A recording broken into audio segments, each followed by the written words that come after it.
All right. Good morning. Good morning, everyone. Good morning to our participants here in Zoom. And I also would like to greet good morning to our participants watching via Facebook Live. So, in celebration of the very first Occupational Medicine Week, the Occupational Safety and Health Center will be conducting a 3-day webinar series, for everyone. So, to formally start our program, let's start this day with a prayer.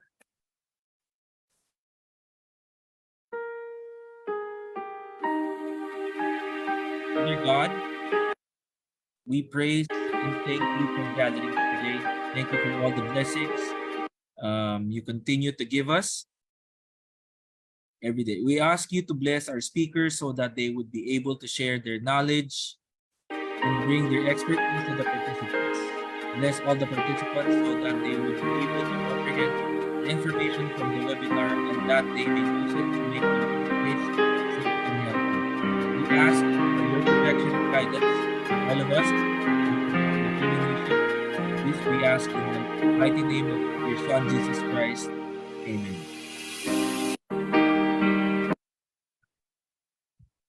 All right. So the very first topic for this webinar will be the occupational health physician, criteria and method used in the assessment of fitness for work. So for the opening remarks, please welcome the Executive Director of the Occupational Safety and Health Center, Maria Teresita S. Cucueco. Doc Tess? Yes, good morning to all the participants here in this webinar, which is the first in a series, as our MC team has mentioned, in a series of 3 that we are having to celebrate this first Occupational Medicine Week. We all know that occupational medicine, which is a bit very specific to safety and health, but looks into, of course, the health of all of us as workers, and how we continue being healthy in our workplace, or how we monitor that our health is not affected by exposures to hazards at work or risks from these hazards at work, and that we have, of course, the needed health personnel who can provide us with what we should do, the tests that we should have, and the necessary guidance in terms of our lifestyle, so that our health will always be good. We will not suffer from any adverse health effects from exposures or even from our lifestyle that would make us unproductive or will affect us in terms of the way we live and we do our work. So I would like first to thank from the PCOM, Dr. Romel Punongbayan, who is a director of the PCOM National Board. PCOM, and if the other participants here are not aware of, it's a Philippine College of Occupational Medicine. So this is a specialty society, medicine society, which really caters and looks into workers' health. And these are physicians who have undergone the mandatory trainings so that they have the necessary competencies to look into the different aspects in the workplace. And they're doctors already, so that they will know what the hazards are, how they can prevent these hazards from affecting us in terms of our health and safety. And of course, being doctors, that if there are any other diseases that we are suffering from, or that we are, even any symptoms that we may be feeling, they are there to respond. And, with COVID, we really understand and we know of their importance in, of course, our daily working lives. So with that, I would like to thank Dr. Romel Punongbayan for sharing with us his expertise in this series, where it looks at fitness and in terms of, their work. When do we say you are fit to work or not fit to work, which we hope we not use, if the unfitness to work, we always tempered it with, is there any type of work that they can still do? Because when you say you're unfit, then, it's hard. You cannot work, then that's also difficult for someone who would like to be productive.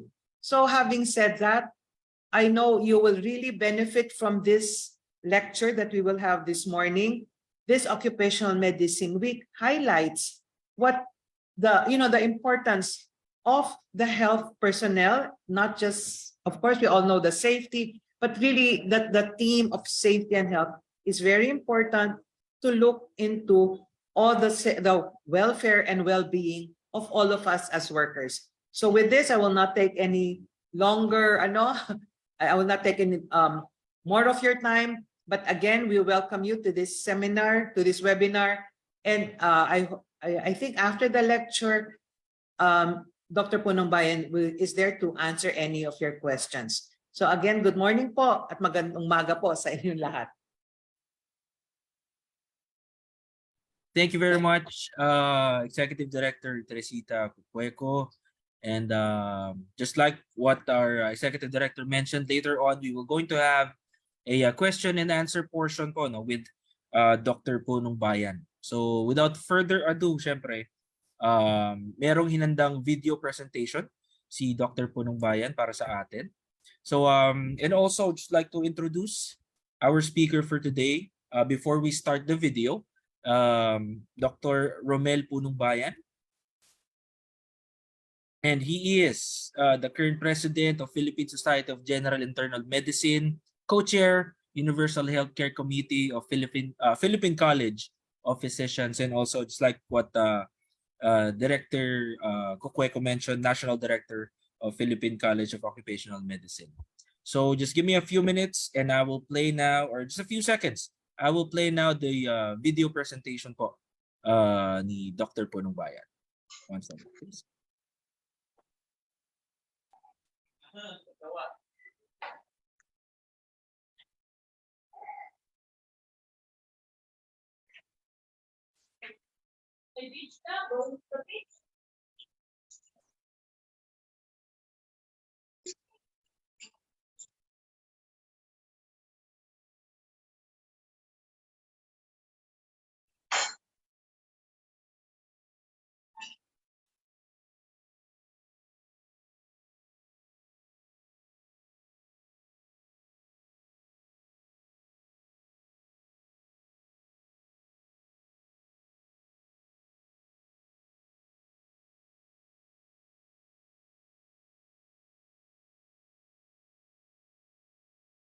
Good day, everyone. I'm Dr. Romel Punong Bayan, a National Board of Director of the Philippine College of Occupational Medicine. And my topic for today is about guidance on fit to work.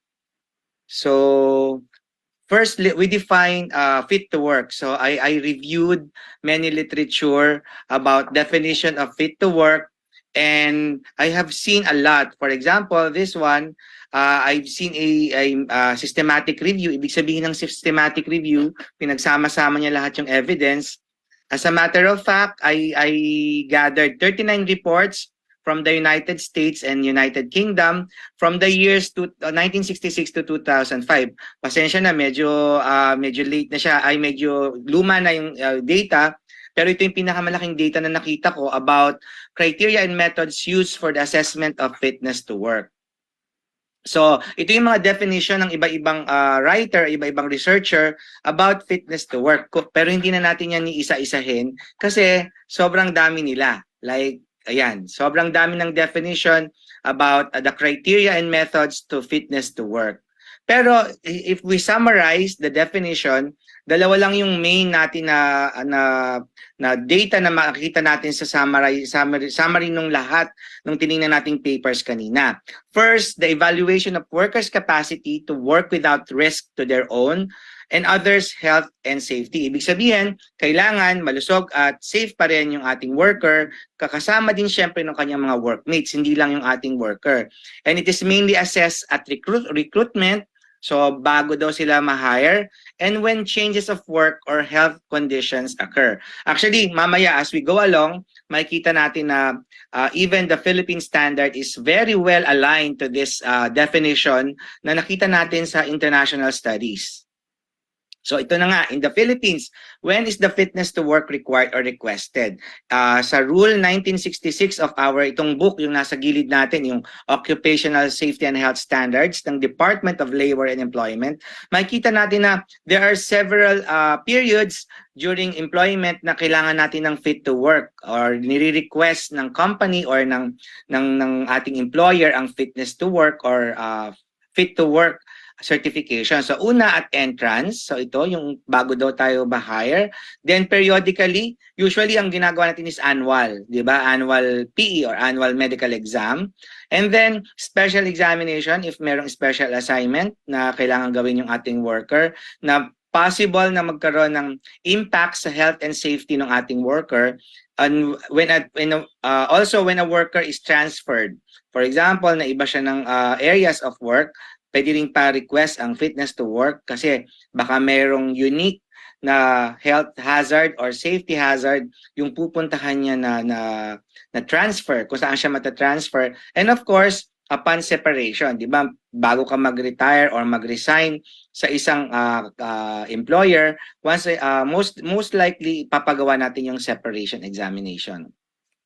Bakit ba? Why is fit to work needed? So, tatlo yung key elements na reason kung bakit kailangan nating mag-fit to work. Una, sa workplace. So, to check if okay ang working condition, if yung ating coworker may be put at risk. So, ito, yung coworker ba natin ay madadamay if ever na may health hazard or safety hazard na dadalhin yung ating worker, or may aggravate health condition. So, for example, ang isang patient na may problema sa kidney, tapos malalagay pala siya sa isang work na medyo mainit, papawisan siya, madidehydrate, magkakaroon ng problema lalo sa kidney yung patient natin. So yun, so kailangan natin makita yung fitness to work niya, considering the workplace. Also, syempre, the center of it is the worker. So kailangan din natin i-check, especially if recovering from injury.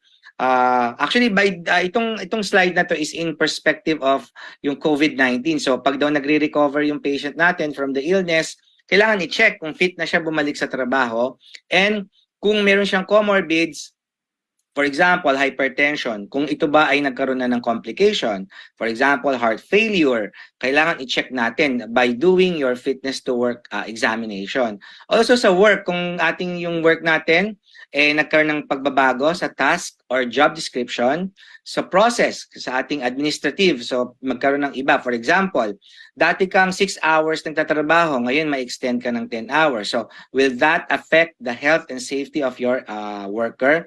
And also if there's a change in hazards and risk. Actually, paulit-ulit nating sinasabi yan kanina na pag nagbago yung kondisyon, either the environment or the administrative aspect of the work, pwede nating ipagawa yung fitness to work para maging designed yung ating worker sa workplace, hindi kabaligtaran, di ba? Hindi yung worker natin yung mag-a-adjust. Dapat ilalagay mo ang isang worker kung saan siya magiging efficient at hindi siya mapuput o malalagay sa health hazard at saka safety hazard. So, paano daw ginagawa yung fitness to work? So, in-evaluate ko lahat yung 39 kanina, yung 30 plus na papers about the methods and criteria of fitness to work. And ito yung pinaka nakita kong summary. So, pwede daw ipagawa ang mga diagnostic tests. So, pwedeng blood test, imaging, so yung mga x-ray, CT scan. So, pwede raw nilang maging basihan yan for fitness to work. Siyempre, ang pinaka-importante, especially sa doktor at saka medical professionals, ay ang history and physical examination. Largely, pinakamalaking bulk ng decision namin is about history and physical examination. Also, very crucial ang occupational history, kung saan siya nanggaling na dati niyang trabaho, hindi tinatanong din natin yan. Kasi baka meron mga health or safety concerns yung dati niyang work na maaari nating makita sa patient at the moment na maging worker na natin siya. And of course, some of the papers used health questionnaires. Actually, hindi ko na pinot in detail yung mga health questionnaires na yon kasi medyo madami sila. Probably due to the interest of time, we will have a separate siguro discussion about this health questionnaires. Actually, plan talaga ng Philippine College of Occupational Medicine to collaborate with the Department of Labor and Employment to standardize yung ating fit to work standards dito sa Philippines. How? Meron tayong nakitang 5 na criteria or areas of concern dun sa mga papers na ni-review natin kanina sa iba-ibang bansa, sa iba-ibang spesyalista na tumingin ano ba yung methods ng fit to work certification. So una daw, kailangan tingnan, is it ethical? Ito ba ay makatarungan or ibig sabihin yung ating being a human being ay hindi matatamaan by ethics? Economic, so hindi ba tayo masyadong maapektuhan yung ating financial or yung ating economic status because of this decision na i-fit to work natin yung worker or i-unfit to work natin yung worker? How about legal? So legal ba yung ating proseso o yung due process ba yung ginawa natin sa pag-evaluate ng isang applicant o isang worker para maging fit to work siya? Workers' capacity, ito yung the center of fitness to work certification is yung 4 and 5. Yung workers' capacity, yung kapasidad ng worker, and workers' risk to the workplace. Baka masyado namang risky yung ating ina-apply ang job sa current work health status ng ating worker. So ito naman nakita kong isang matrix na pinahiram sa atin ng ating butihing kaibigan na si Dr. Felix Labanda from Dole na ito yung isa sa mga pwede yung gamitin na human consideration kung paano ka magde-decide if it's fit or not unfit. For example, for the income, dito sa unang-unang gray box sa taas, pag daw in-unfit ba natin siya, ano ang effect sa patient? Pwedeng may losses, di ba? Sa kanyang mga katrabaho, pwede rin potential losses. Sa clinic team, maaari din potential loss pa din siya. Management sa ating pamunuan, maaari din siyang potential loss, lalo na kung ang ating trabahador ay very efficient, no? Kung siya unfit to work natin. Tapos yung others, syempre pag unfit, maraming potential losses yan. And down the line, itong mga factors na to, leaves and other benefits, related diseases, including yung mental health and other medical condition, including din dito yung retirement benefits, and syempre yung future. Kasi it will greatly impact yung decision natin kung if-fit or unfit natin yung isang trabahador. So, dumating na tayo ngayon dito sa point na ika-categorize na natin yung ating mga workers base ito sa Occupational Safety and Health Standards o yung tinatawag naming Yellow Book o ito yung Bible ng mga Occupational Health Physician, yung ating OSH standards. So, kung daw fit siya, isa ay pwedeng Class A or yung ating dito ay Rule 1967. If titingnan niyo yung book ng OSH standards, sa Rule 1967, makikita natin ang categories. Ang Class A, physically fit to work. So kahit daw anong trabaho, pwede niyang pasukin. Yung Class B naman natin, physically meron siyang underdevelopment or with correctable defects. So pwede naman daw i-correct yung konting defect niya. For example, may grado yung mata, may sira yung ipin, may konting hearing defect or other similar defect na pwede siyang i-correct. Otherwise, pag na-correct natin yon, pwede naman na siyang magtrabaho. Diba? And Class C, employable pa rin, but owing to certain impairments o condition. For example, mga medical conditions, sakit sa puso, hypertension, diabetes, anatomical defects that requires special placement or limited duty. So, meron lang siyang tinatawag na accommodation of meron certain limitation, pero otherwise, pwede natin siyang i-hire pa din, requiring syempre follow-up and periodic examination para makita natin kung lumalala ba or nagiging okay naman yung pasyente, nakakapag-adapt naman siya sa kanyang work environment. So, paano naman yung Class D? Ito naman yung mga unfit. No? So, base pa rin sa Occupational Safety and Health Standards ng Rule 1967, ang ating Class D, sila yung mga unfit or unsafe for any type of employment. Pero konti lang naman to, bihira lang naman namin binibigay itong category na to. Usually, ito yung mga examples, yung active and far advanced pulmonary tuberculosis, yung ating advanced heart disease with threatened failure yung medyo matindi na yung sakit niya sa puso na maaaring anytime madadala siya sa ospital because of heart failure.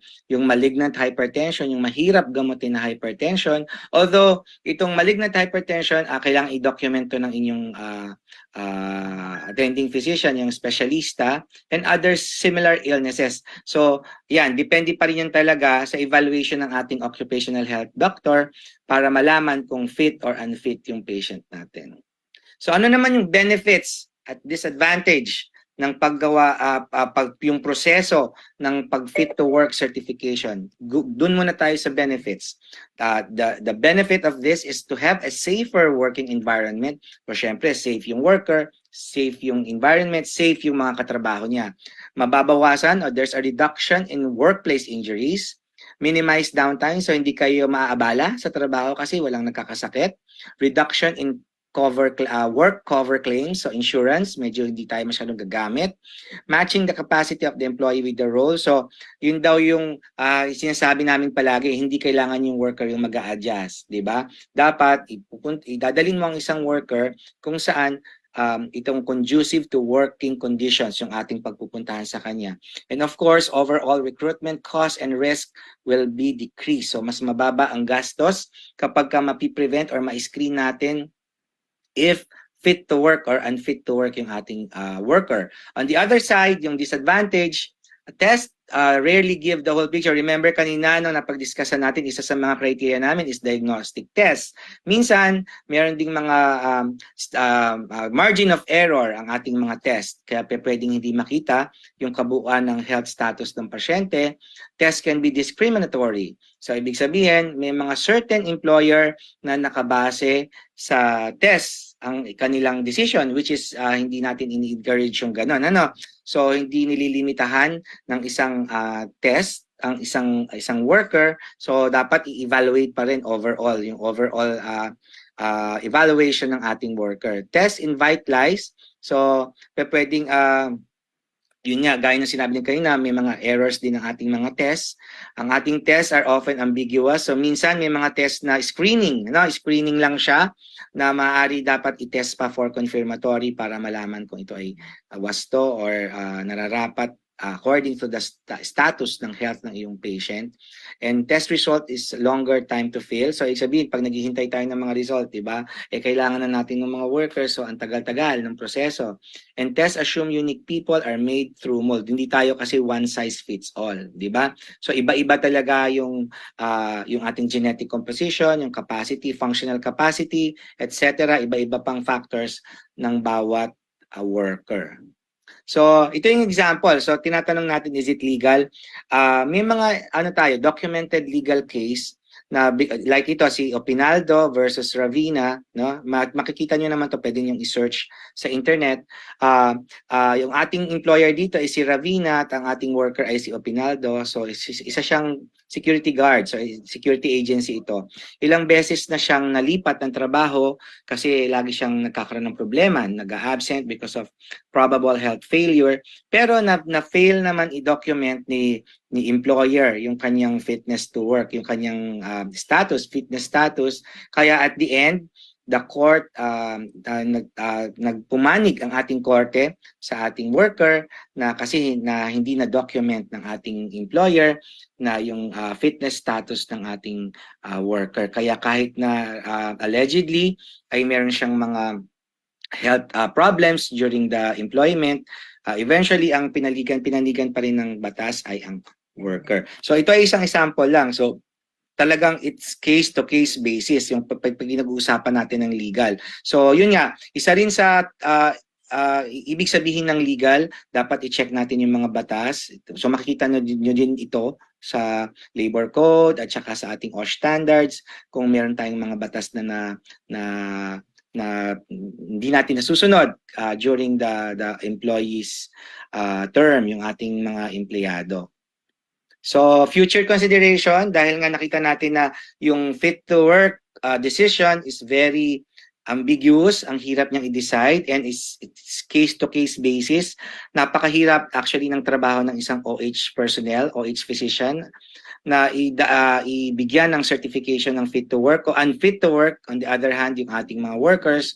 So I think yun nga, in collaboration with the government, the private sector like the Philippine College of Occupational Medicine can collaborate to give mandates and to guide our government to make policies about standardization of fitness to work and yung ating business direction. So ito medyo more of the business side, so hindi na natin masyadong tatakil to. And of course, more of yung other guidance. Like ito nga, yung mga stepwise approach to decide on our workers kung sila ay fit to work or unfit to work. Kasi ang laki ng impact kapag ang isang worker ay hindi na natin binigyan ng pagkakataon na ma-employ. So in summary, nakita natin na ang fitness to work still should be specific or tailored fit and is case-to-case basis. Na iba-iba, bawat worker, depende rin, di ba? Ang daming konsiderasyon kayo na yung workplace, yung administrative, yung kanilang mga policies, and the criteria used to evaluate fitness to work includes determination of workers' capacity. The central pa rin ng fitness to work is the capacity of the worker's risk in relation to his workplace. So magiging risky ba o magiging health hazard ba yung pag-employ natin dun sa ating empleyado, together with yung pinag-usapan natin, ethical, economic, and legal considerations. So with that, I would like to thank my PCOM COVID-19 actually technical working group for assisting me with these slides, especially to Dr. Felix Labanda Jr. Thank you so much, everyone. And these are my references. Thank you for your attention.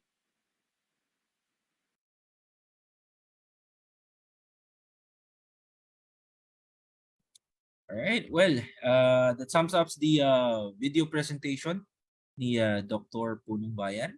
And before we proceed doon sa ating question and answer portion, I think we can just give ourselves a few minutes of break. Let's say 5 minutes siguro. It's 10:30. 10:31 na. So 10:36 babalik po tayo. And this would like to remind everyone, meron tayong question and answer button sa lahat ng nasa Zoom ngayon. Or dun sa chat box ng Zoom, pwede nyo rin ilagay ang inyong questions. We will collate it later on. Pagbalik natin, mag-start tayo ng question and answer with Dr. Punong Bayan. And then, para naman sa mga nasa Facebook page, you can use the comment section ng ating live Facebook webinar. And then, dun nyo i-post yung question. We will collate it on our end. And then, mamaya, itatakil natin yung mga questions na yan. So for the meantime, let's give ourselves a short break and let's see each other again after 5 minutes. Thank you, guys.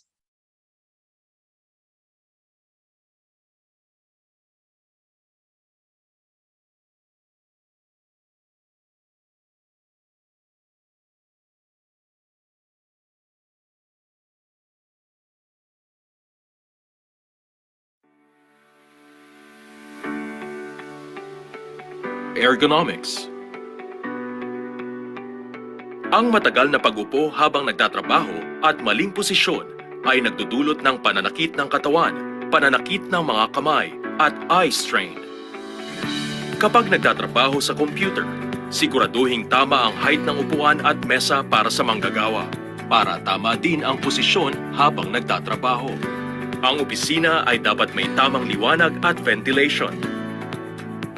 Ugaliing tumayo kada 1 oras ng pagkakaupo, maglakad-lakad o gumawa ng mga simpleng exercises. Tandaan, para sa kalusugan, tamang gamit at posisyon, tamang liwanag at maaliwalas na paligid, paglalakad at ehersisyo mula sa pagkakaupo. Isang paalala mula sa OSHC.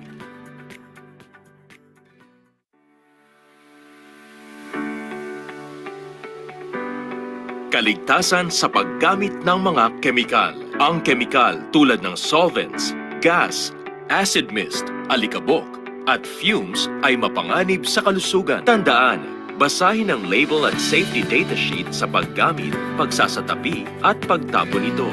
Gumamit ng PPE tulad ng gloves, goggles, at respiratory protective equipment.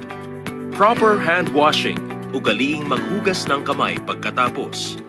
Alamin ang first aid procedure para sa mga emergency at agad tumawag ng tulong. Tandaan, para sa kuna ay maiwasan. Basahin ang label at safety data sheet. Tamang PPE. Alamin ang first aid procedure. Proper hand washing. Isang paalala mula sa OSHC.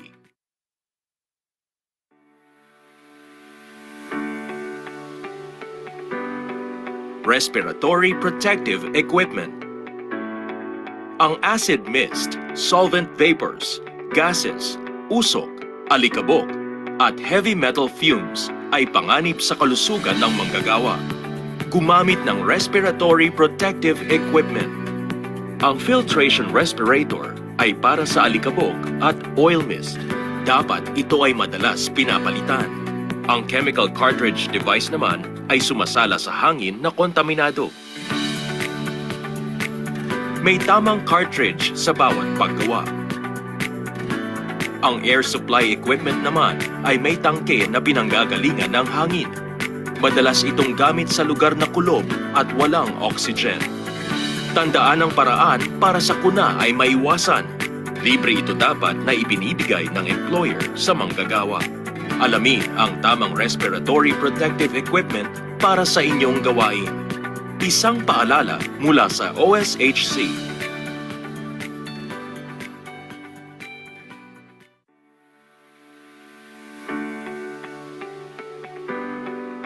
"5S". Mahirap hanapin ang bagay na kailangan kapag magulo ang gamit. Maaari din itong maging sanhi ng aksidente. Mag-5S tayo sa ating mga lugar sa trabaho.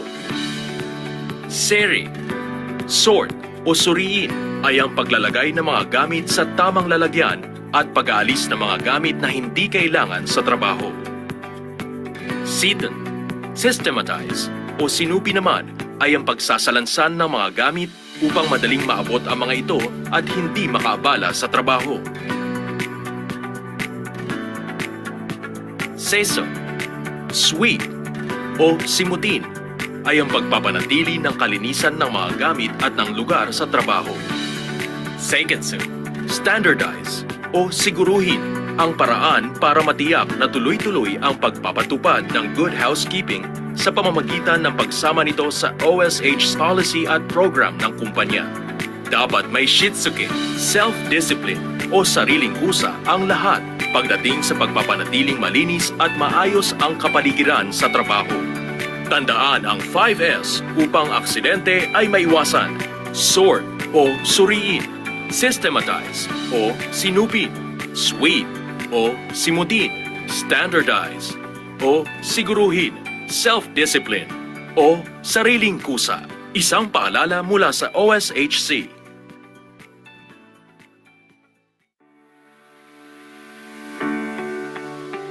Simpleng ehersisyo sa palaupong pamumuhay o sedentary lifestyle. Sabi nga nila, sitting is the new smoking at ang pag-upo ng matagal ay nakakasama sa kalusugan. Sundin ang mga sumusunod. Ehersisyo sa leeg at balikat.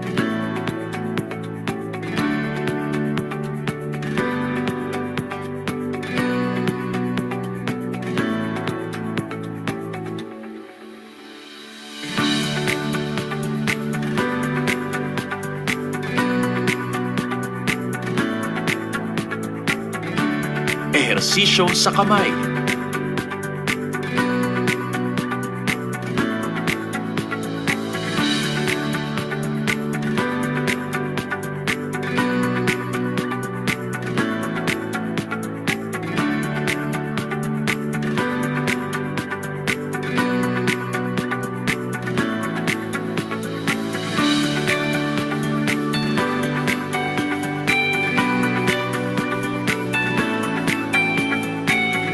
Ehersisyo sa likod at legs.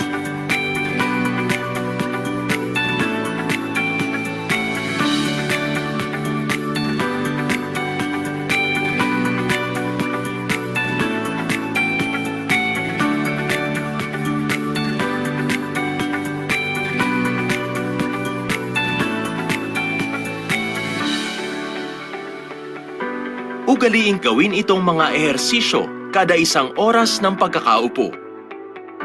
Ehersisyo sa leeg at balikat. Ehersisyo sa kamay. Ehersisyo sa likod at legs. Isang paalala mula sa OSHC.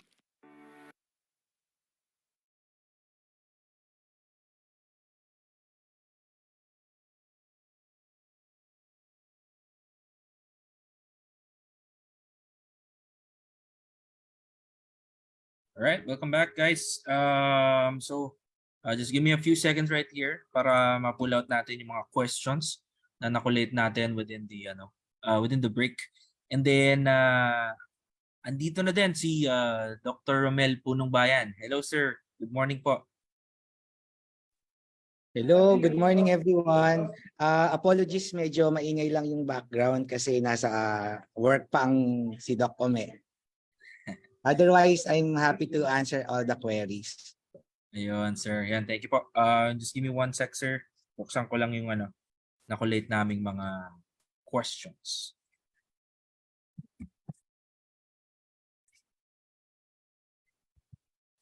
All right. Let's take our first question. Galing to sa Facebook page. Sa Facebook Live natin from Tori Kampay. So, Doc, what if an employee doesn't work out for his improvement and repeatedly he becomes unfit for work? Usually with existing illness, how far can we allow the disruption of work or allow his situation to affect him and the job? Yeah, napakagandang question, ano? Actually, this is critical kasi we are evaluating the totality of the worker. Personally, ang pinakamagandang gawin mo dito is to document yung ability ng ating patient, ng ating worker, no?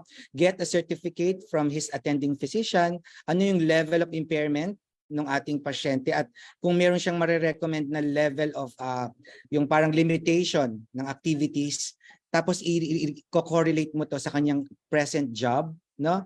And siguro yung decision making will be based on several consideration, and one of it is kung ano yung assessment ng kanyang attending physician outside work, kasi definitely for those worker na may comorbidities, mayroon na ring mga ibang attending physician yan, and yung evaluation nila is crucial sa pagbibigay natin ng fitness to work as OH physician, kasi yun yung kanilang specialty eh. For example, this is a stroke patient.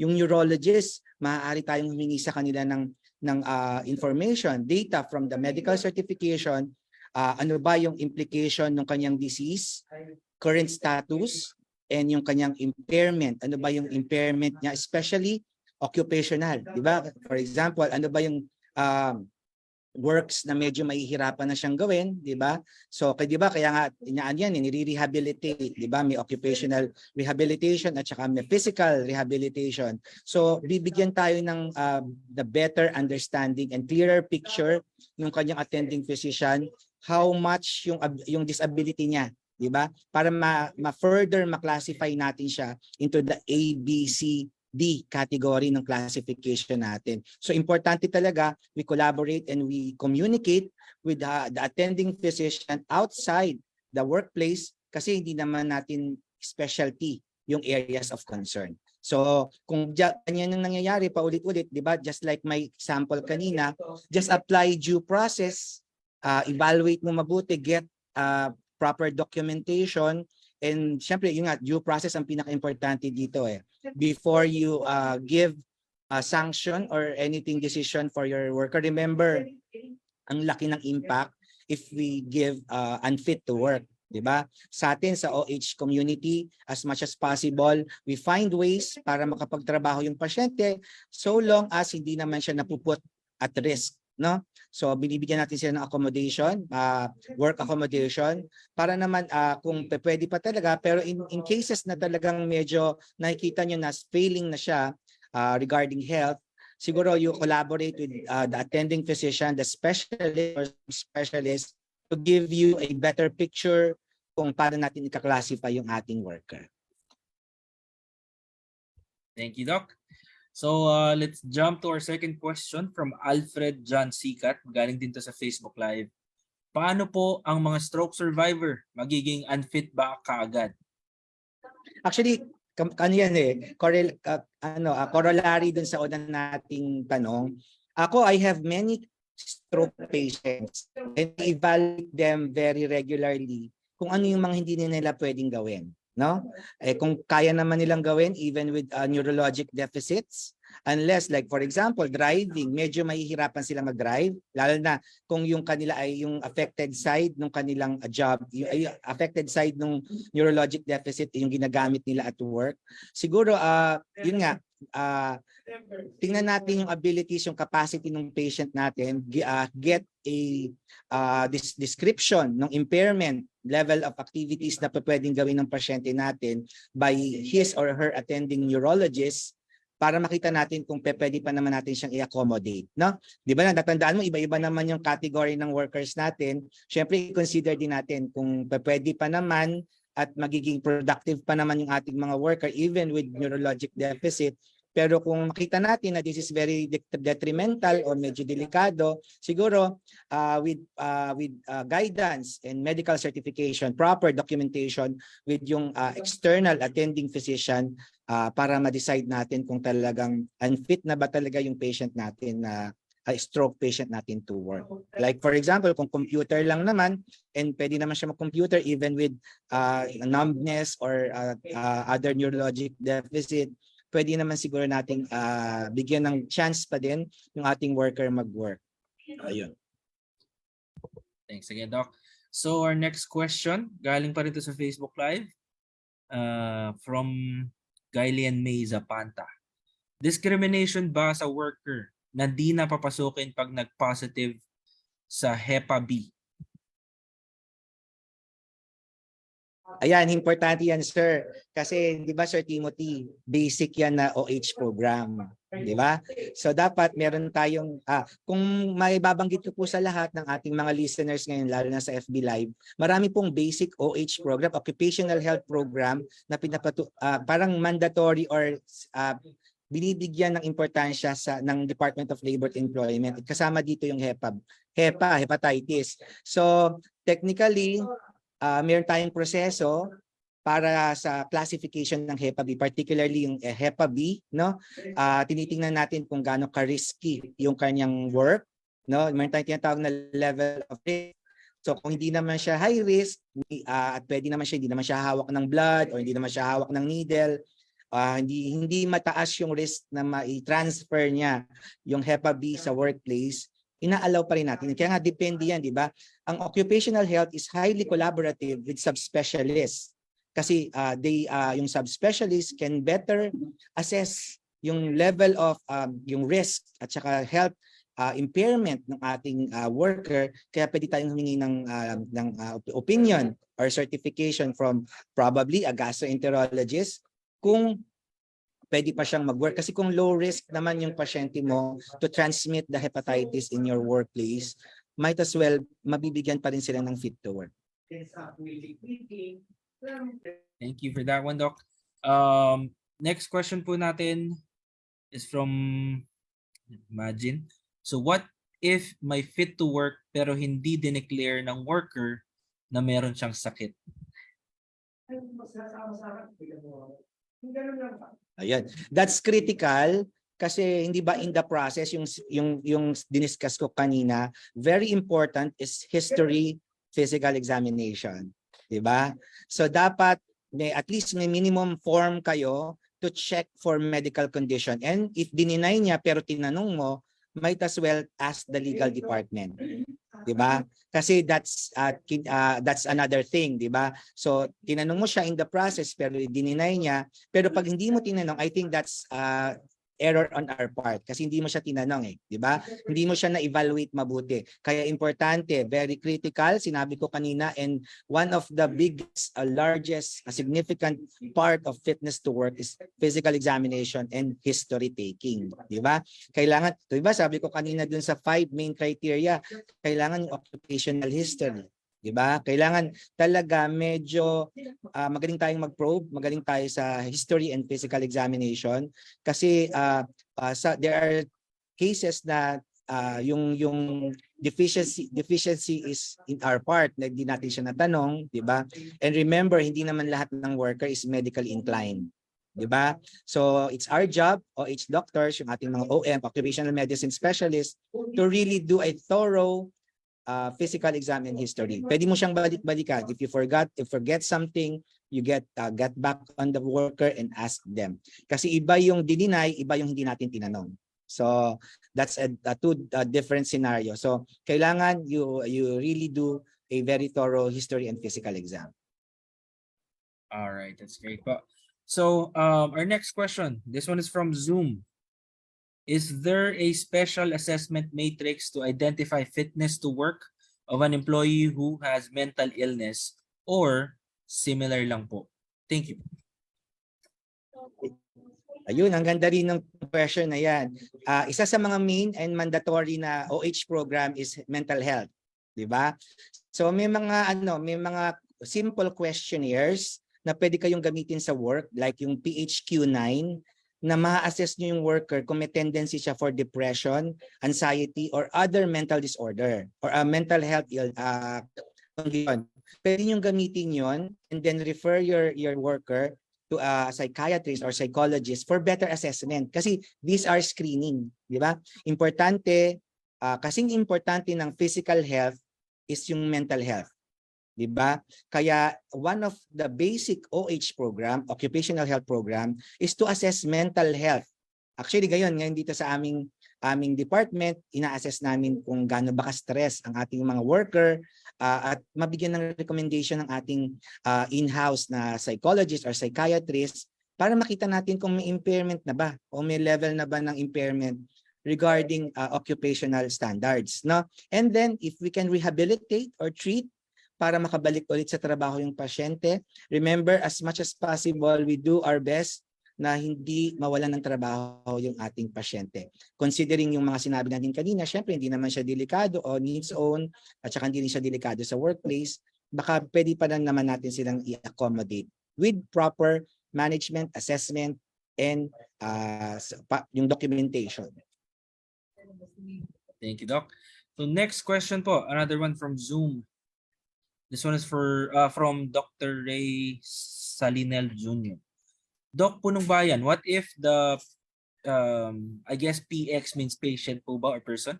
What if the person has DM complication like DM nephropathy, if I'm saying that correctly, on dialysis? Will Yes. he be fit to work?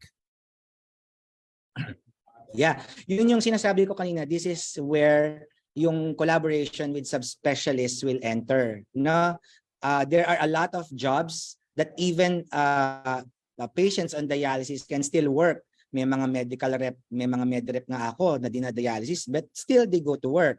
Meron akong sister-in-law na dinadialysis and yet she's going to work regularly. So ang pinaka-best dyan is to really get a certification or assessment or evaluation from the nephrologist. What are the jobs that may put our worker at risk for parang yung detrimental to the health of our CKD, chronic kidney disease, and especially dialysis patient. But definitely, at certain degrees, pwede pa talagang mag-work yung ating mga dialysis patient unless there are other DM complication that impairs yung working condition and yung health itself ng ating worker. Bigyan na lang natin ng tingnan natin ng document ng evaluation from the subspecialty like endocrinologist or your nephrologist. Ano ba yung capacity niya na hindi na natin pwedeng ipagawa. Pero definitely before you give unfit to work, do a very, very thorough evaluation. Kasi kaya pa naman mag-work with proper workplace environment, administrative laws and policies. Pwede pa rin naman talagang mag-work, even those on dialysis. Thanks, Doc. So itong next question from Zoom ulit, medyo mahaba lang po siya, no? Good morning. Being an OH personnel working in the field, I always experience this occurrence, wherein even if the disease or injury is obviously critical, employees can still secure fit to work medical certificate. Can I ask or require them to secure another fit to work from a government hospital so as to assure that it is verified, the veracity? Yes, napakagandang at very practical na question. Actually, you as a OH personnel or OH physician or OH committee of the company, you can do investigation, no? It's your prerogative to check if really you are in doubt of the health status of your worker. Kung kinakailangan ng second or third opinion, pero syempre at the end of the day, ikaw pa rin yung magde-decide, di ba? You collect all the information and physical exam, physical data from your worker, and correlated everything, no? Holistic approach. Seek help from from other subspecialists if you are in doubt or you're feeling mo may namimiss o may gap dun sa fitness to work certification. As OH personnel or OH physician, ikaw pa rin yung last call eh, di ba? So you can do it, you can reinvestigate, you can reevaluate, you can refer to other doctors as much as possible na you're comfortable already with the assessment kasi ikaw pa rin yung nakakakita sa worker mo in the long run eh, di ba? From hiring, periodic, so nakikita mo yung patient mo. So kung tingin mo ay unfit siya, with proper documentation and lahat ng kaninang sinabi kong mga consideration, ethical, di ba, legal, administrative. So, ikaw pa rin, at the end of the day, yung magde-decide kung kinakailangan mong magpa-check sa ibang doktor. Thank you po. Our next question from Facebook Live, from Joy Elantari. Good day po. Can another company require APE and fitness to work from an inspector belonging to our company? So we have inspectors that have line of work that go to other companies, ranging from 1 day to week or to a week. Many companies require an annual physical exam result from our inspectors. Is this allowed? Yun po yung question niya. So parang yung mga tao po nila ay nagtatrabaho sa ibang company and then for like 1 day or a week. Kaso tapos nire-require pa daw po yung tao nila na mag-present ng APE. Parang ganun po yata ang kanyang question. Parang ito yung lumalabas sir sa special exam, ano? Special examination. Actually, pwedeng mangyari talaga yon kasi kung magbabago ka ng work environment, may bagong assignment o may mga changes, especially administratively, at saka depende ito sa nakasulat sa inyong kasunduan, di ba? Sa contract, sa pinag-usapan about yung health assessment, no? So, pwedeng mangyari talaga yon na kapag ka ma-reassign ka kahit na ilang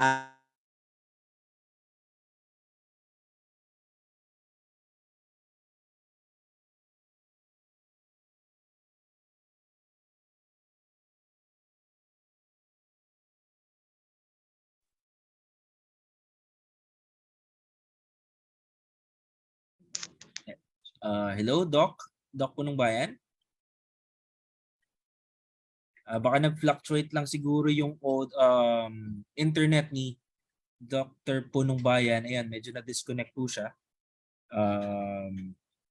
Let's give it a minute, guys. Let's see kung mai-admit ulit natin si Doc Punong Bayan again sa ating Zoom.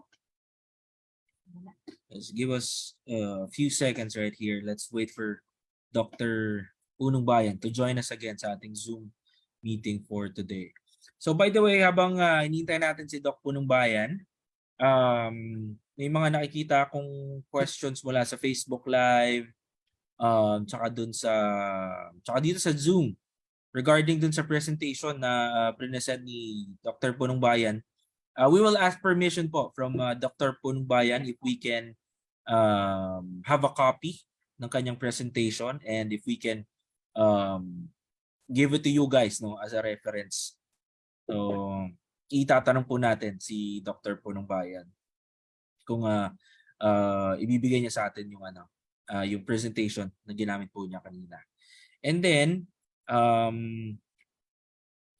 dun sa mga nagtatanong about certificates, ganyan, just like the webinars that we had last year, meron po tayong evaluation form at the end of this webinar.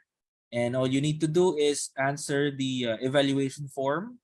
It doesn't matter kung nasa Zoom ka or nasa Facebook Live ka, ipopost po namin yan doon. So once the evaluation form is posted, all you gotta do is fill it out, tapos lahat po ng meron or lahat na makakapag-accomplish ng evaluation form will definitely get a certificate. And then we will open that link or that form up until 1 p.m. lang po. So right after this webinar, siguro much better sagutan nyo na po yung webinar. Okay, because this will only be valid or open until 1 p.m. lang.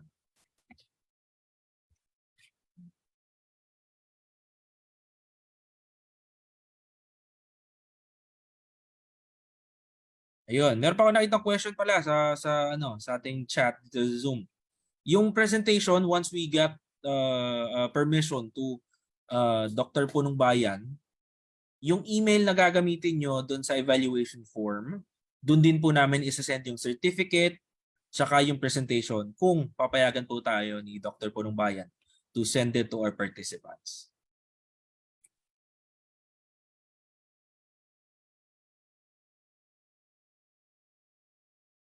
Right, so everyone, would like to thank you for your patience. So ganoon naman talaga, no, sa online platform, hindi natin maiiwasan na magkakaroon ng problem sa internet and all of that. So thank you guys for waiting. Wait lang natin si Dr. Punong Bayan. So I guess magkaroon ulit tayo ng very brief na break, bio break para sa lahat while waiting to Dr. Punong Bayan. And it's already 11. Let's be back, let's say, after 5 minutes again. Thank you, guys. See you again soon.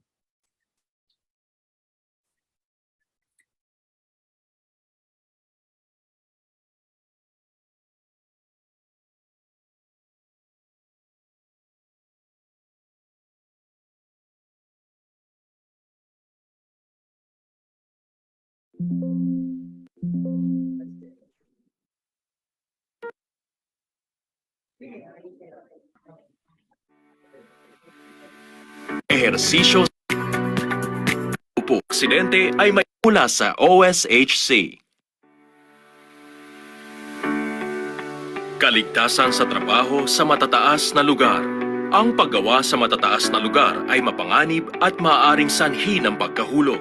Tandaan ang mga paraan para aksidente ay maiwasan. Siguruhing may guardrails ang scaffold.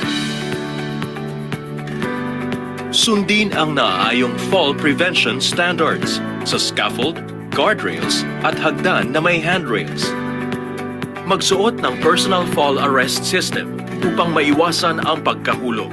Tandaan, para aksidente ay may iwasan. Siguruhing may guardrails ang scaffold, naaayong fall prevention standards, at pagsuot ng personal fall arrest system. Isang paalala mula sa OSHC.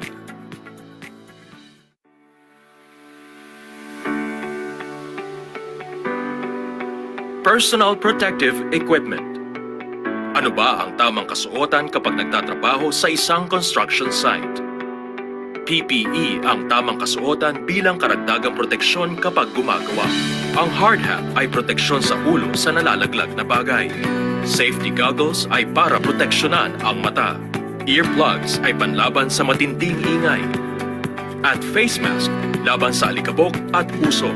Proteksyon laban sa init at posibleng pagkagasgas ng mga braso ang long sleeves. Ang gloves ay gamit upang maiwasan ang pagkasugat ng mga kamay. Protektahan ang mga paa sa pamamagitan ng safety shoes. Kailangan din ng reflectorized vest upang madaling makita ang isang manggagawa, lalo na kung sa gabi magtatrabaho. Kapag magtatrabaho sa mataas na lugar, huwag kalimutan magsuot ng full body harness. Libre dapat itong binibigay ng employer. May naaayong PPE sa bawat gawain. Siguraduhing lahat ng PPE ay pasado sa standards testing. Isang paalala mula sa OSHC.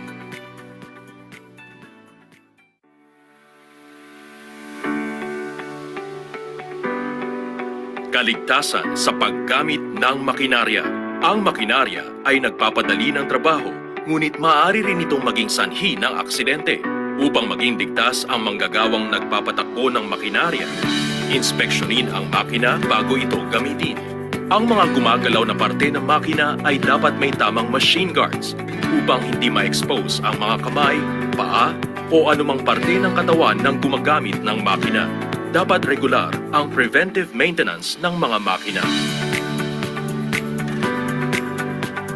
Sundin ang lockout tagout o LOTO system para makaiwas sa aksidente. Inspeksyonin bago gamitin. Machine guards. Regular na preventive maintenance. Lockout tagout o LOTO. Isang paalala mula sa OSHC.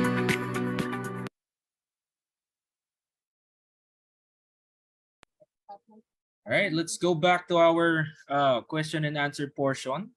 Andito na rin po ulit si Dr. Punong Bayan to share his expertise about our topic for this day or for this webinar. So Doc, let's go back to the I think next question natin.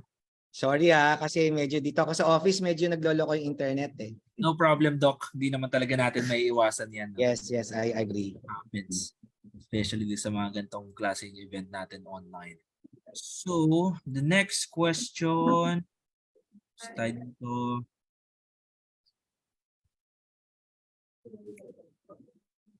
Alright, ito po question from Angelo Evangelista from Facebook. Is it required for those employees coming from sick leave or medical leave to undergo fit to work prior to returning to work? Tapos po, parang may follow-up question din siya eh. Or no, it's a question from a different person.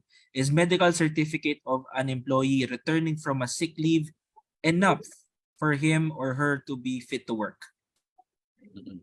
Yes, napakaganda. Ang gaganda ng tanong natin, Sir Timothy, kasi feeling ko talagang mga practical ito yung nangyayari sa OH clinic nila. Actually, yung ating nakita natin, di ba pinakita ko kanina, kailan ba kinakailangan usually yung fit to work certification or fit to work document, no? Di ba isa doon is yung from after a leave, di ba? After a sick leave, so kailangan talaga i-issue, lalo na kung ang attending niya hindi yung OH physician nyo, di ba? So kailangan talaga ng certification from the other doctor who attended you during those times na ikaw ay sick para makita na ma-document. It's about documentation. And then upon going back to work, syempre meron din namang separate na evaluation din yung OH physician nyo. Remember, may sarili din silang decision, may sarili silang evaluation, physical exam, history, and everything. Parang i-augment lang yon ng medical certification galing doon sa ibang attending physician na nag-attend sa'yo while hindi ka nakikita ng anyo. Yung tawag ninyo, actually, tawag ng karamihan, sir, dito is company physician where ang totoong name talaga nila is yung OH physician nyo, yung occupational health physician nyo. Importante na may documentation kasi syempre although independent yung evaluation ng inyong company physician o yung OH physician nyo, it will also help on his decision kapag makita niya na kung ano yung diagnosis, ano yung ginawa sa'yo during your sick days. No? May gamot bang binigay na kailangan i-follow up, may gamot bang kailangan tapusin, etc. So kailangan talaga ng medical certification to see other things maliban sa pagiging fit to work, which is yun yung pinaka main natin ngayon is fit to work, di ba? Pero there are a lot of information that your OH physician can get from medical certification from your attending physician during your sick days. Thank you, Doc. Next question. This is from Alvin Nukum. Would you advise getting a board certificate specialist over an internist in clearing cases such as uncontrolled hypertension, IM cardiologist versus FPCC? Okay, so medyo medyo crucial yung tanong. Remember that different specialties have different concerns, 'di ba? Pero isa lang yung general rule sa doctor to diagnose, to treat, to evaluate diseases. Yun nga lang iba-ibang perspective 'Di ba? Iba ang perspective ng OH physician. Remember ano bang mga competency at saka goals ng isang OH physician compared to a specialist, yung mga internist, cardiologist. So iba yung perspective na kanilang binibigay na evaluation. Kaya nga sabi ko, ang OH medicine, ang occupational medicine is collaborative. Ano? We cannot really pinpoint unless it's administrative, no? Decision ng high-ranking officials natin sa ating workplace to hire kung sino yung gusto nila. Pero syempre, as occupational medicine specialist, we know yung dynamics ng occupational safety and health better, I guess, from other specialty. No? So hindi siya kasi single shot eh. Ang occupational medicine is not a single shot na examination na very unique siya na specialty. Kaya I think hindi talaga natin masasagot kung sino yung gusto mong i-hire kasi it's a collaborative effort, no? Kasi at the end of the day, still what is best for your worker, what is best for the workplace, yun pa rin yung objective ng Fit to Work certification, di ba? So pwede in collaboration, it's an administrative thing. Kaya importante ni OH committee para na pag-meetingan na pag-usapan ano ba yung concern, yung unique health and safety hazard ng inyong company para malaman mo kung sino ba dapat yung inyong i-hire o kuhanin. Pero syempre sabi ko nga, time and again sinasabi ko ng occupational medicine is designed for occupational medicine. Kaya nga 'di ba nag-give rise itong specialty na to kasi this is very unique, no? Kasi we consider environmental, patient, workplace at marami tayong consideration, di ba? Compared to other specialty. Thank you, Doc. All right. So our next question. This one is from someone from Zoom. Oh, naka-anonymous pa. Is it possible to supersede a specialist or AP's recommendation of fitness to work when upon our assessment and based on the employee's job description and history, he is deemed unfit to work? Actually, sir, yung sinasabi ko, in corollary to the previous question, ikaw pa rin talaga yung OH physician eh. Diba? Kaya nga, at the end of the day, your decision is still the final decision. If you want, kung gusto mo ng other opinion, probably just to help you evaluate your worker. Pero at the end of the day, your decision will still be the biggest impact dun sa ating worker. Kasi kayo yung makikipag-coordinate sa HR, administrative, di ba? And kung ano yung mga policies na meron ang inyong workplace. Actually, yun yung medyo mahirap na part sa occupational health, no? We connect with other people in the workplace like HR, di ba? Top management. So it's a collaboration talaga. That's a very unique feature of occupational medicine na at the end of the day, ikaw pa rin mag-decide based on several factors other than what is discussed a while ago. Diba? Ethical, legal, workers' capacity, workplace. So at the end of the day, kung makita mo na talagang deem unfit yung patient mo, syempre considering yung lahat ng diniscuss natin kanina, yung human consideration, ikaw pa rin yung magiging last say as OH physician. Thank you very much, Doc. Next question po. Ito medyo maigsi. From Zoom again. Is an employee with tattoo considered Class B? I guess ang tattoo is not a disease, no? Probably a risk factor to certain disease like bloodborne, no? Lalo na kung hindi sterile yung ginamit na pagtatattoo.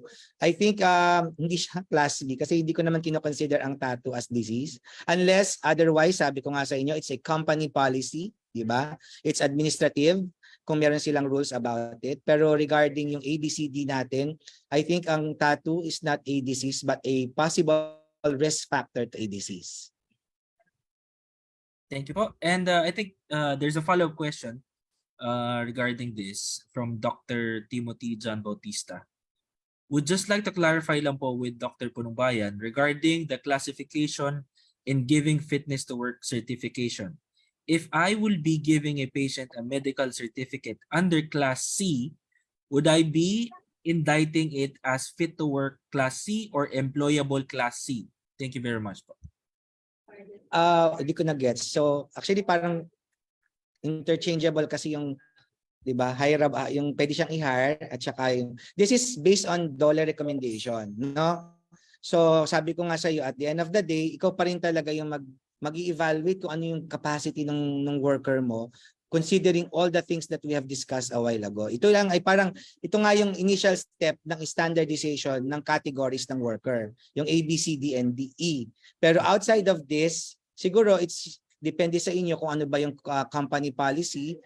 In addition to the classification that has been advised by the Department of Labor and Employment, may baka may special needs or special consideration kayo, it's probably administrative. Pero itong mga to is parang they studied previous data prior to making this classification, no? Kasi some of these are acute, some of these are chronic, and some of these are really possible for any acute event like yung heart failure. Kaya tinitingnan nila kasi syempre considering everything, yung convenience, yung comfort, yung capacity ng patient natin.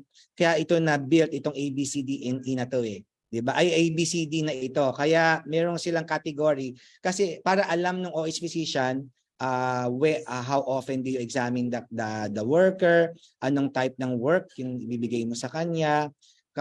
Basically, this is just parang basic classification. Pero if you have special needs and special consideration, pwede pa rin naman kayong mag-decide on your own. Pero this is based on dollar recommendation.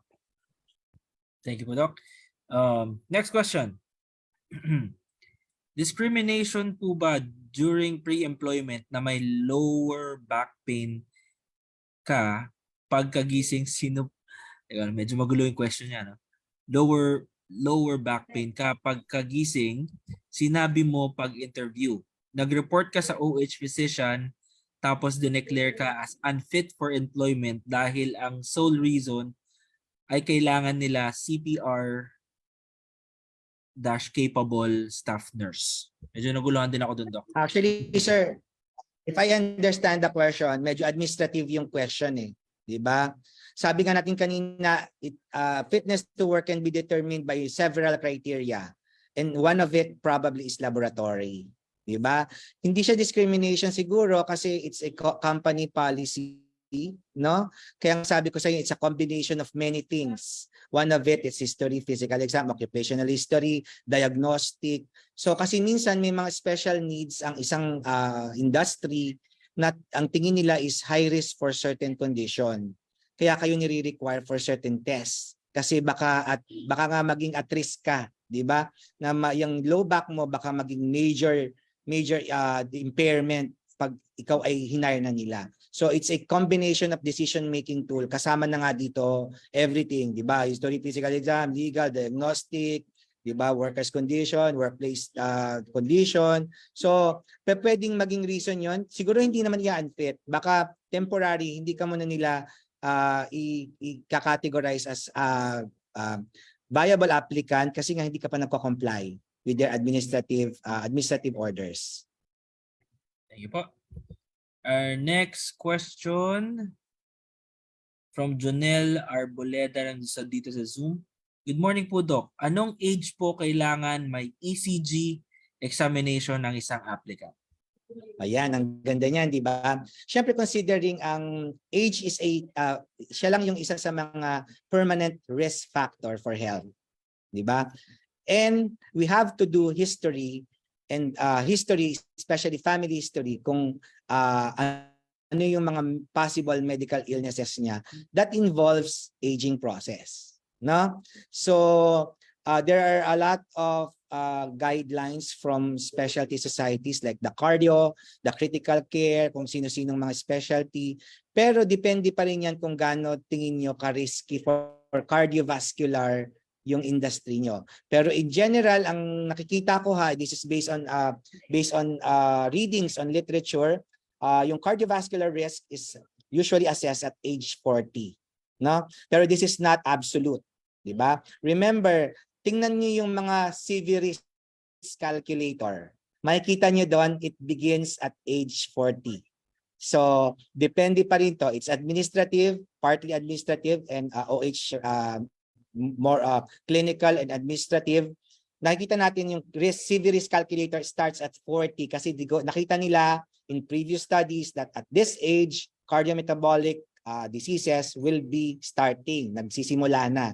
Pero depende pa rin yun kung ano yung evaluation ng inyong OH patient. Kung may narinig siyang murmur, kung nakita siyang irregularity sa heart mo, even at 20-year-old, pwede siyang mag-require ng ECG. No? So, yung hard and fast criteria for it, depende pa rin sa administrative. Pero yun nga, ang nakita ko, usually ang mga risk calculator starts at 40. Nakikita ko, yun yung mga calculators ng cardiovascular risk. Pero this is not absolute and this is multifactorial. Thank you, Doc. So, hindi pala totoo yung no? Life starts at 40. Medyo nakakatawa. Diseases begins at 40. Ganun yan. Ayun pala, tama. Alright, our next question po. From Reggie Tan, nasa Facebook Live po siya nanonood. In the oil and gas industry, there are different of high risk in the workplace. There are different risks in the workplace. Is it legal to have our own evaluation process which may be different from the standard? So parang may iba daw po ba silang evaluation Yes, process? that's very valid. Di ba sinabi ko sa inyo, this is case-to-case basis. Di ba? If you see or perceive during your hazard identification and risk assessment na nakita nyo na may special risk or health risk yung inyong industry, you might do so. Pwede kayong mag-add ng test, pwede kayong mag-refer to other doctors if deem necessary. These are basic recommendations. So sabi natin, it's tailored fit, no? So as OH physician, this is a unique character na kayo yung nakakaintindi how risky is the work and the workplace. Kaya by all means, pwede niyong magdagdag or pwede kayong magdagdag ng special test or evaluation depende sa perceived risk ninyo sa workplace niyo. Thank you, Doc. All right, our next question po. This is another question from Dr. Ray Salinel Jr. Doc Romel, how about a worker having a positive drug test, but he is efficient in his workplace? Will he be denied for work? Actually, this is mainly administrative. You might have, di ba, meron tayong drug-free workplace, di ba, OH program. So, pwede dito isama ang rehabilitation, di ba? Hindi naman natin tatanggalin siya agad unless it's your policy that a positive drug test is already automatic, no? So, administrative to, no, kung ano yung policy nyo.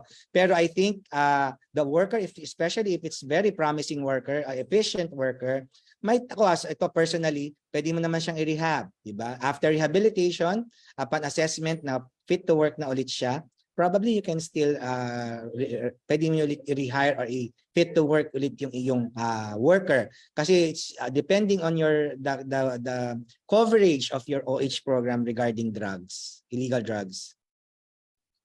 Thank you, Doc. All right, another question.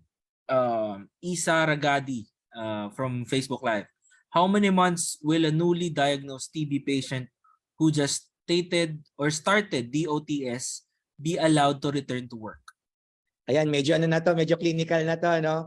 Kung titingnan natin yung ating NTP, National TB Program Manual, siguro at 2 weeks with proper treatment, usually, yan sinasabing absolutely na less infectious na yung ating TB worker. Pero this is ang caveat dito, tingnan natin kung sensitive siya dun sa TB drugs. Kasi remember, there are also patients who are resistant to the standard treatment of tuberculosis. Pero if you see improvement or clinical improvement of your tuberculosis in 2 weeks time of treatment, probably with other physical examination involved, you may evaluate and probably issue a fit to work certificate to your worker. Kung nakita nyo na okay na talaga lahat, clinically improving, stable yung kanyang radiologic findings, depende talaga yan, overall assessment. So, parang ang aking tip sa inyo, basahin niyo yung NTP program, National TB Program,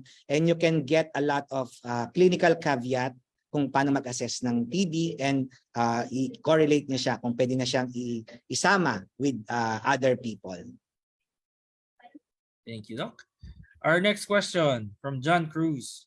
If an employee absent himself for 3 days and present a fit to work certificate from a doctor without a working diagnosis and just for fit to work remarks, would the company clinic accept this?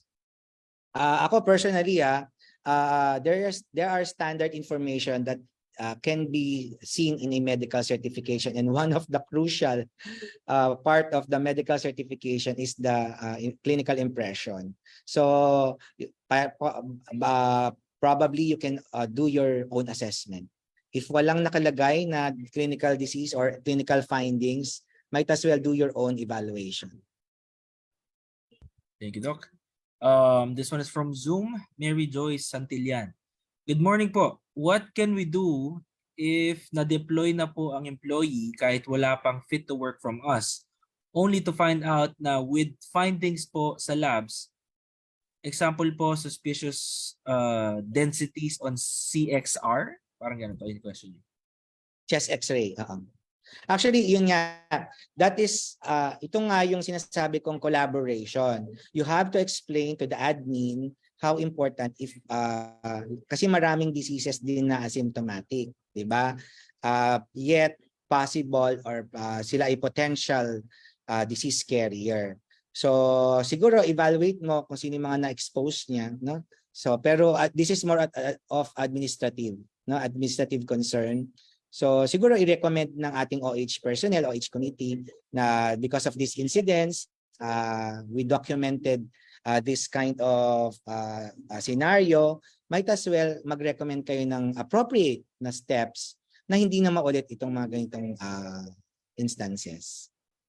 Evaluate mo na lang kung sino ang mga na possible close contact nung ating tawag natin dyan is TB presumptive, no? Presumptive TB patient. Hindi pa naman yan final. So titingnan mo pa yan kung may sintomas, di ba? Kung may other confirmatory tests. Thank you, Doc. So last 2 questions tayo, Doc, no? Ito po yung next question natin. From Jude Dominador sa Zoom. Can the occupational permit issued by an LGU annually, such as QC, which includes health assessment, be valid as fit to work certification? I think that's a different document, no? Tingnan mo kung ano objective nung LGU permit, na? So tsaka 'di ba, remember, we have periodic examination, 'di ba? Hindi naman permanent ang mga diseases. They evolve with time. So kaya nga tayo may mga periodic examination as part of yung ating kanina yung rule natin sa occupational health OSH standards, 'di ba? Kasi diseases evolve.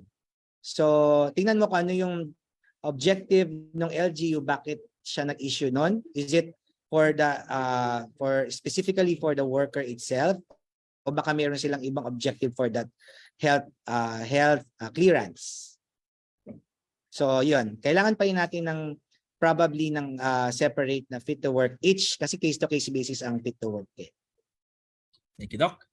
All right, last question. Ito, medyo maganda tong question na to ata.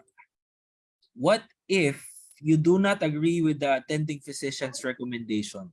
Can you override the recommendation being an OH physician? Are there legalities considered on this? Yun nga, kung hindi siya nag-agree doon sa nagbigay ng MedCert, actually the first step, ito ginagawa namin to even with other my OH friends, if possible, communicate with the clinic. 'Di ba? Kung may concern ka, clarify with them and probably give your concerns bakit meron kang gap, nakikitang gap dun sa evaluation.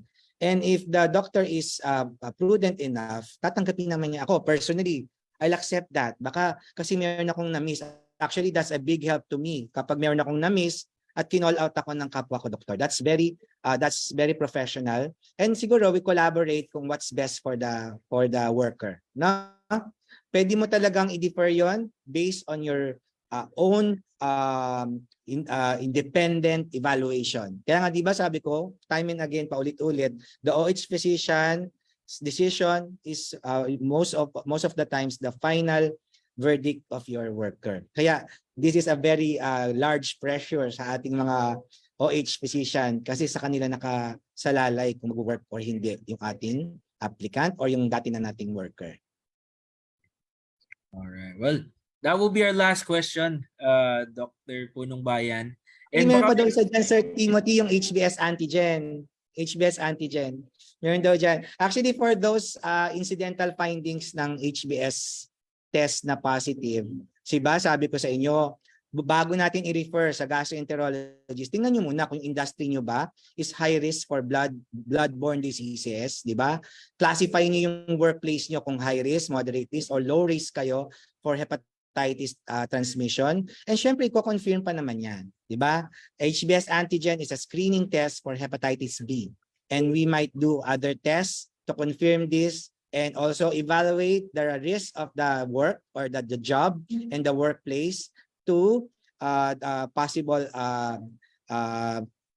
spread the hepatitis B. Kung low risk naman yan with proper evaluation, kasi at the end of the day, ang concern natin dito is yung worker pa din, di ba? It's not about really the fit to work, pero yung mamamatay ba yung pasyente yung pag di natin ginamot, di ba? Or magiging morbidity or cause of morbidity or mortality. At the end of the day, dapat yung welfare pa rin ng pasyente. No? So you explain very well to your clients, to your applicants or to your worker na hindi po ito dahil ayaw kitang magtrabaho. Gusto ko po ikaw ay what's best for your health and your magiging mga kasama niyo sa work and sa totality of the workplace. So eventually if you explain to them very well, they will agree and they will comply. So HBS antigen is just a screening, evaluate everything, symptoms of your patient, risk factor of your patient, type of employment, kung ano high risk, low risk, moderate risk for bloodborne diseases before you decide. Okay? thank you again, Dr. Punong Bayan. Baka there's anything that you would like to announce to the public or within this occupational medicine week, meron po ba or anything to add? Hindi, I'm so happy to invite everyone to join us in the celebration of the Occupational Medicine Week. So this is our first, this is Proclamation 1316 by President Duterte na isa-celebrate na natin every first week ng March ang Occupational Medicine Week. Actually, malapit na rin ang Occupational Medicine Annual Convention. This is on March 22 to 25 at the Manila Hotel. Pag may mga gustong mag-attend dyan, search lang po sa FB page namin ang Philippine College of Occupational Medicine. Sama-sama po natin, mag-aral tayo ulit to review, to revisit, lalo na ngayon at this is our first face-to-face convention. Thank you very much OSHC for inviting me here and mabuhay po ang OSHC. Well, thank you very much po din po, Dr. Romel Punong Bayan, once again for sharing your knowledge to all of us at sa lahat ng interesado. On behalf of our Executive Director, Maria Teresita Cocueco, and all of us here in Occupational Safety and Health Center, we really thank you for your efforts, time, and knowledge that you share with us today. Thank you very much, sir. Thank you, Sir Timothy. See you around po. Thank you, everyone. All right, so this is going to be the end of our webinar. I just want to make some announcements. Ang dami pa rin nagtatanong kung tawag dito, asan daw yung certificate, anong gagawin para sa certificate. So, ipapakita ko po sa inyo yung this is the evaluation form that you need to accomplish. Pwede nyo pong i-scan yung QR code. You can use the URL, yung hyperlink na blue dyan sa taas. Isi-send po namin yan dun sa chat box, sa Zoom at sa Facebook Live. Kung wala po kayong phone to scan the QR code. Again, this is only open up until 1 p.m. And again, yung mga nagtatanong kanina about dun sa presentation ni Dr. Punong Bayan, we will ask his permission later on po And then sa lahat ng makakapag-accomplish ng evaluation form, isasama po namin yun doon kapag na-approve po ni Dr. Punong Bayan yung mass produce or send nung kanyang presentation.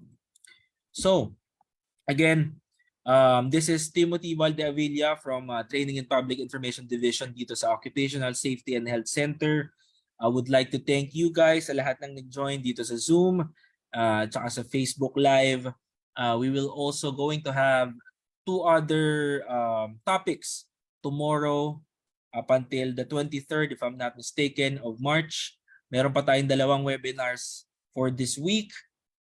Yung registration nakapost sa Facebook page ni Occupational Safety and Health Center. So join us again for tomorrow and the day after that. And on behalf of our Executive Director, Maria Teresita Cocueco, and all of us here in Occupational Safety and Health Center, would like to thank all of our attendees here in Zoom and also in Facebook Live, and also to our guest speaker, Dr. Romel Punong Bayan. So again, maraming salamat po sa inyong oras at pakikinig. Makita-kita po tayo ulit tomorrow. Have a great day, guys. Enjoy. Gagawa buhay at lakas ng industriya, OSHC ay sundin.